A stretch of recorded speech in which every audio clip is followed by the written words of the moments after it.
And do you know when you realise it was a really bad mistake? Yeah. And it was some crazy things went on there. She divorced me. Hi Rob, Liv. how's it going? Nice Good to see you again. See you. Come in, welcome to No.1 Harbourside.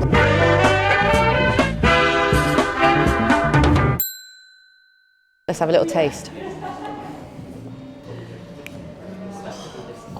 I love the first sip of an Americano. It's all down. It's all me. That's the trouble. I should have had black. Rob, yeah. Thank you so much for coming in to No.1 Harbourside. You went to your first all-nighter, 73. End of 73, my parents were away on holiday. I was staying with my older sisters, and both of them used to go, you know, they were like one of the first groups from Blackwood that went to Wigan, and unfortunately, well, not unfortunately for me, but they took me with them, and I really enjoyed it and never stopped going after that. So, you know, it took over my life, you know. What do you think it was about your personality? I mean, they say it takes a certain person to kind of be into Northern Soul. What do you think it was about you that attracted you to that scene? I think myself, it was the music and the camaraderie of the people. It was very easy going. I was very young. You know, they used to call me Little Rob from Wales, in a group of 18, 19-year-olds, and I was like 12, 13 years of age. And they just took me under their wing, and they were great people from all over the country, different aspects of life and everything. Yeah.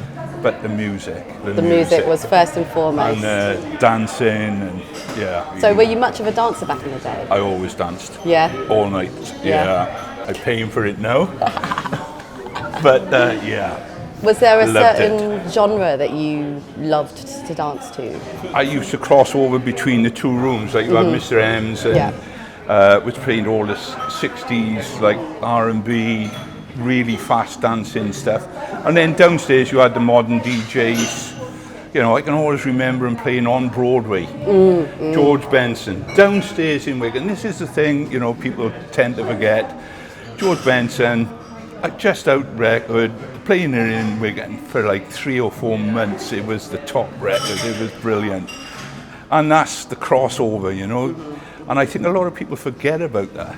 That it's not just about the oldies. They were playing, even in the late 70s, good soul music downstairs. Yeah, and obviously you had Blackpool Mecca as well. Oh yeah, the which Mecca, was, you know, a bit more progressive. Yeah, and played some of those all the other guys there. Funkier side. Because when I hear you DJ, you know, you've come and DJed for us a few times, you've always got that funk-edged, modern sound. So were you always more drawn to that genre, to that sort of era of music, or the 60s? I think after like 40 odd years in the scene, for me it was always about listening to new music, because I am a collector, you know, I collect records, never sold any. So for me it was all about the music and the different genres and different people through my life that I met. Kevin Bainham, Jay, because Jay's a lot younger than me, and he was into more hip-hop and funk, you know, Caster, all the Caster Soul Weekenders. So later on,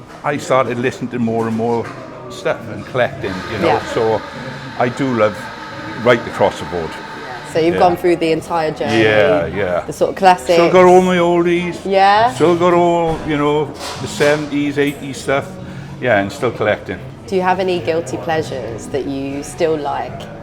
Oh God, guilty pleasures. I love listening to classical music as well. So, you know, like Vivaldi, Four Seasons and stuff like that. Because I drive a lot, I listen to music all the time when I'm driving. Yeah. But I think you just got to cross over sometimes, and you know, different things. My wife and my son are crazy about rock music. Okay, so very different. Very different. How does that sort of manifest in your household? Well, it manifests quite great. She just plays rock all the time, and I'll go out in my music room and play northern and soul music. You know, there's record decks everywhere. I love that. I love that. Yeah. So, being a Welsh boy through and through, I'm very interested to hear from your perspective how the sort of Welsh scene maybe differs from the English scene. I mean, who would you say was more soulful, the Welsh or the English? I don't know about that, because to me it was like the Welsh and the English, the Gloucester lot, we all bothered together. We used to run the beer cellar and all the soul nights, Port Call.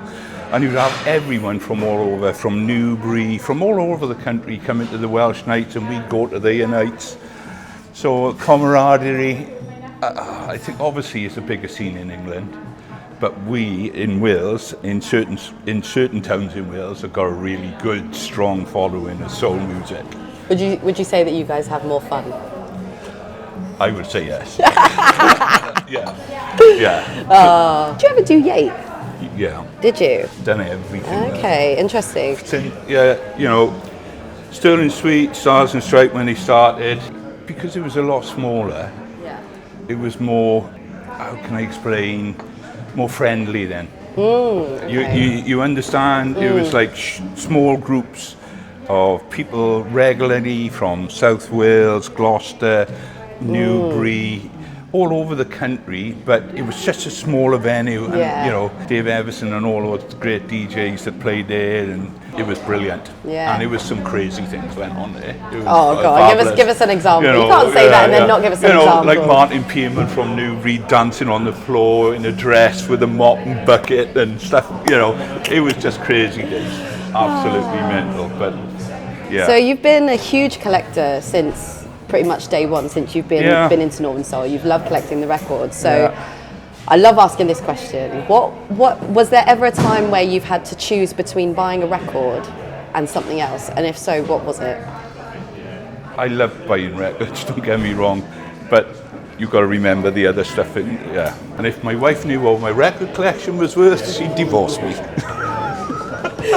Okay, well, I'll cut that bit out. I'll have to tell her one day.